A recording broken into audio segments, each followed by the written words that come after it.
Today we will study leftmost derivation, rightmost derivation, derivation tree, and yield of a derivation tree. So let us see what is a leftmost derivation. Let us consider a context-free grammar whose production rules are as follows. This is the production. These are the production rules of the grammar. I have numbered the grammar as 1. This is grammar have 3 production rules. So then leftmost derivation is a derivation of a string if we apply a production rule only to the leftmost non-terminal or variable at every step. Now let us say that w, small w, be a string of terminals only. Then w is obtained from as the starting symbol of the grammar as follows. So as many time application of the production rules using the leftmost derivation, we get the string small w, and w small w contains only terminals. So for the above grammar 1, for this grammar, one leftmost derivation can be as is the starting symbol of the grammar. Okay, as is the starting symbol of the grammar. So if I apply the production rule ACB, this one ACB, then we get ACB from S using one step derivation. One step. Okay, I am writing LM means leftmost derivation. Okay, so then what is the leftmost non-terminal or variable of this whole string? The leftmost non-terminal is A. Okay, C is not a non-terminal, it is a terminal. Again B is a non-terminal, but it is not the leftmost non-terminal. If you consider the whole string, what is the non-terminal on the extreme left side? Capital A. Yes. So now this is marked, and this non-terminal will be replaced by a string which is on the right side of some production. So A can be replaced with either ABA or A small a. So we can apply any one of these two productions to replace the non-terminal A. So let us see now. This capital A is now replaced with ABA. Okay, this ABA. A can be replaced with ABA. So this A is replaced with ABA. Okay, then again in the whole string, what is the non-terminal on the left hand side? On the left hand side, the non-terminal on the left hand side is capital A. Yes, from if you check from the right side, B is a non-terminal, C is a terminal, A is a non-terminal, small b is a terminal, small a is a terminal. So capital E is the leftmost non-terminal in this string. Okay, now this capital A will be replaced with AC, I think. No, capital A is replaced with, I think, A. Capital A is replaced with small a. Okay, so capital A is, this capital A is replaced with small a. Okay, now in this whole string, what is the leftmost non-terminal? B. If you check from the right hand side, you will get capital B, then all are terminals. So B is the leftmost non-terminal. From the right hand side, leftmost non-terminal is capital B. Now capital B will be replaced with some string which is on the right side of the production. So B is replaced with small, B can be replaced with small bc. Now B can be replaced with small bc. So we have obtained a string of terminals only. That means we have derived this string from S, the starting symbol of the grammar, using a leftmost derivation technique. That means we have replaced the leftmost non-terminal at every step in the derivation. Okay, so note I have to mention that we can generate a string of terminals only by applying other production rules at every step by replacing the leftmost non-terminal. That means we can generate strings of terminals only by applying other production rules. If we apply some other production rules to replace the non-terminals, then we will get some other strings. Yes. Okay, I think it is clear now. Let us go to the another topic, that is rightmost derivation. So in a rightmost derivation is a derivation process of a string where we apply a production rule only to the rightmost non-terminal or variable at every step. So non-terminal and variable are same thing. Now let small w be a string of say terminals only.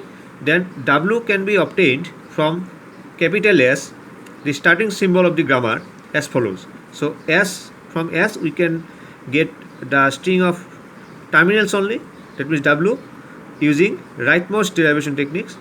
Star means in many steps, or it is called cleansed closure, or it is many steps. In many steps we will obtain small w. So for the grammar one rightmost derivation can be S is replaced with A, C, B. Again, what is the non-terminal on the extreme right of the string? Extreme right. On the extreme right, B. B is the non-terminal which is on the extreme right of this string. So now B is considered to be replaced. Now B will be replaced by some string from the production rule. So if we see that B can be replaced with this, B can be replaced with BC. So now this B is replaced with BC. Okay. Now what is the non-terminal, rightmost non-terminal on this string? A. There is no other non-terminals in the string. So A is the only non-terminal which is on the right hand side. So now A is replaced with small a and we get this string. So note that if we apply other production rules to the rightmost non-terminals or the variables, then we will get or we can generate other strings. Okay. So I think it is clear. Now move to the next topic, that is derivation tree. So derivation tree, the derivation process in a context-free grammar can be represented using trees. Such trees are called derivation trees. A derivation tree is also called a parse tree. A derivation tree or a parse tree for a CFG, that means context-free grammar G, satisfies the following conditions. Number one, every vertex or nodes has a label. Every vertex or node has a label. Label means name, which is a variable. Variable means a non-terminal or a terminal or a null string. Okay, so in the tree, every node is either a non-terminal or a terminal, or it may be a null string. Okay. The second condition is that the root of this tree is capital S. That means the starting symbol of the grammar. Okay.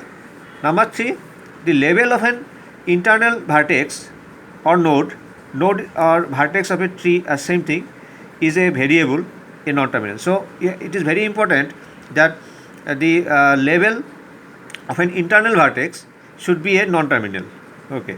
So fourth condition is that if vertices n1, n2 up to nk written with labels x1, capital X1, capital X2, capital Sk are the childs of the vertex ni, I is equal to 1 to k with a label a, then a, x1, x2 up to sk should be a production rule in P. Okay. So that means what? If there is a production rule, say a gives you x1, x2 up to xk, where any x can be a terminal or a non-terminal, then we can draw a tree where a is represented